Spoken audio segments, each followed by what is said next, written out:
Semana a semana tenemos la visita de Pacho O'Donnell y con él recorremos distintos episodios de la historia argentina, política, social, económica y también distintos personajes. Bienvenido, Pacho. Muchas gracias. Hola, Pacho. Y en el día de hoy hablaremos del 17 de octubre, que reúne un acontecimiento social, político importantísimo. Un momento bisagra, ¿no?, de la historia argentina.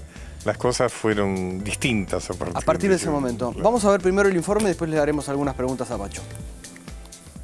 El 8 de octubre de 1945, el día en que cumplía 50 años, el coronel Juan Domingo Perón fue desplazado por sus enemigos y enviado prisionero a la isla Martín García. Hasta ese momento era el hombre fuerte del gobierno militar surgido de la revolución del 4 de junio de 1943.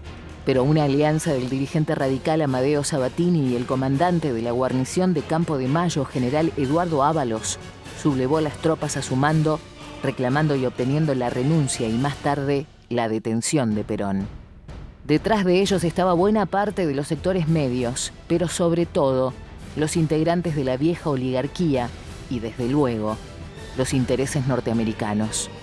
Unos con su enojo con las leyes sociales, los otros disgustados por la posición internacional independiente de la Argentina.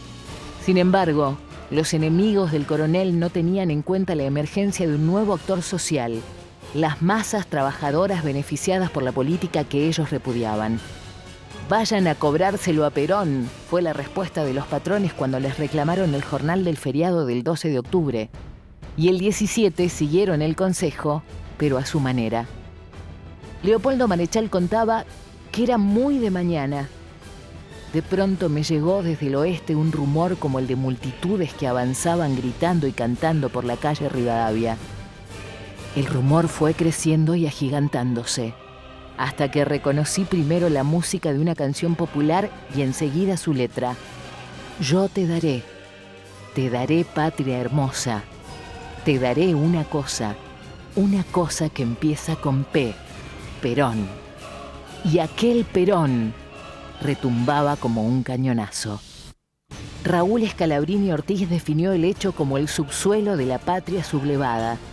Era el cimiento básico de la nación y asomaba como asoman las épocas pretéritas de la tierra en la conmoción del terremoto.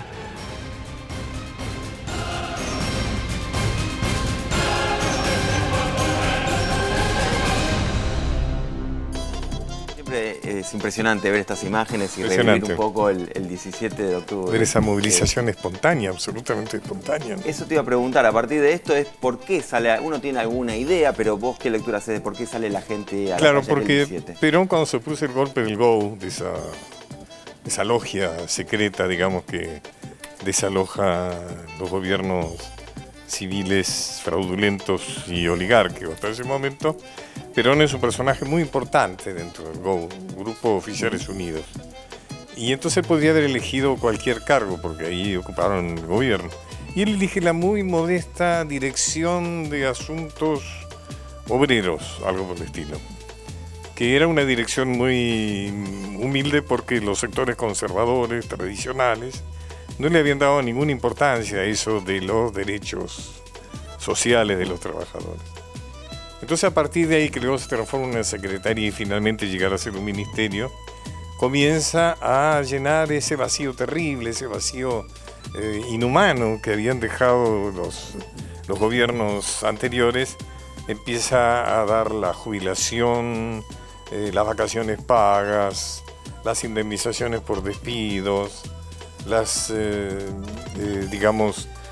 vacaciones, por decirlo de alguna manera, por nacimientos, el estatuto del peón de campo. O sea, son extraordinarias leyes sociales, ventajas sociales, que los trabajadores, por supuesto, viven con enorme entusiasmo. Cuando, como decía en el informe, Perón es apresado por una interna dentro del gobierno, sobre todo llevado adelante por la Marina, que siempre históricamente ha tomado las posturas más de derecha, diríamos, ¿no? Y entonces es apresado, encerrado en Martín García, en la isla Martín García, y despojado de todos sus cargos. Los trabajadores reaccionan sintiendo que van a ser despojados de aquellas ventajas sociales que han logrado, pero también de las que están por venir. Entonces salen espontáneamente a defender a este hombre, que es el que le ha dado todas esas digamos, derechos, porque no eran dádivas, eran derechos que les correspondían. Por eso se produce este fenómeno extraordinario. ¿Y cuál fue el papel o el rol de Evita dentro de todo ese contexto Es interesante social? esa pregunta, porque algunos han exagerado. El rol de Evita ha sido muy importante y es sostener la moral de Perón. O sea, hay cartas entre Perón y Evita cuando Perón está preso en Martín García, donde Perón en determinados momentos demuestra cierto desánimo, ¿no? Cierta idea de haber sido muy traicionado por sus colegas, y Evita le mantiene el espíritu, ¿viste? Evita le marca claramente cuál es el destino que le espera. Pero Y por por eso eso que se habían planteado otras, o sea, hubo una gran discusión sobre cuál había sido el rol, porque otros decían que lo había abandonado. Digo, ¿cuál? No es cierto. Y de otros habían exagerado diciendo que había recorrido en la fábrica. No, tuvo un papel muy importante que sí.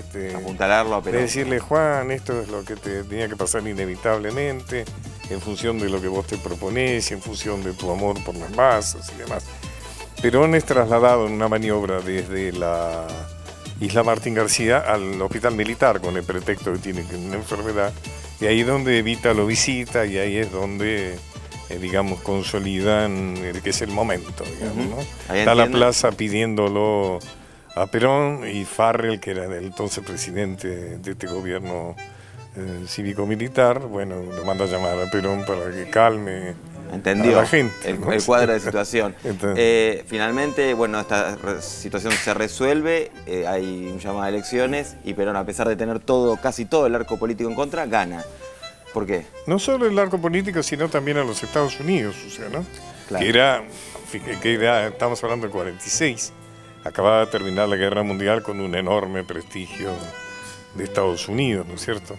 Y viene un embajador norteamericano que se llama Spruill Braden, el famoso Braden, que hace una gran campaña en contra de Perón, lo acusa de fascista, de que digamos que prácticamente han sido neutrales, y efectivamente la Argentina fue prácticamente neutral durante toda la guerra, entre otros motivos por razones económicas. Por eso cuando Perón dice que caminaba entre las barras de los lingotes de oro, era bastante cierto, una metáfora de que había mucho dinero porque la Argentina, con su neutralidad, que había sido muy inducida por Gran Bretaña, había alimentado a los contendientes, sobre todo porque siendo neutral, entonces sus barcos no eran atacados por los temibles submarinos alemanes. O sea que la neutralidad fue un gran negocio para la clase dirigente argentina.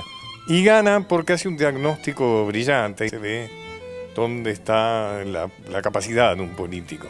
O sea, mientras la oposición creía que el dilema era fascismo o democracia, Perón entiende que la oposición, que el dilema no es ese, es leyes sociales o insensibilidad ante los derechos de los trabajadores.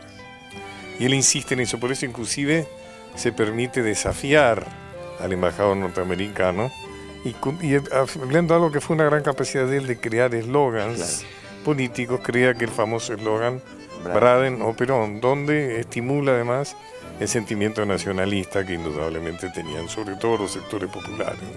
Bueno, a un par de días nada más de un nuevo 17 de días. octubre de hace 68 años, ¿no? Si no me equivoco. Así es, y su movimiento sigue vigente, ¿no? O sea, fue tal la fuerza de ese día, tal el impulso que tuvo, que su movimiento hoy sigue plenamente vigente.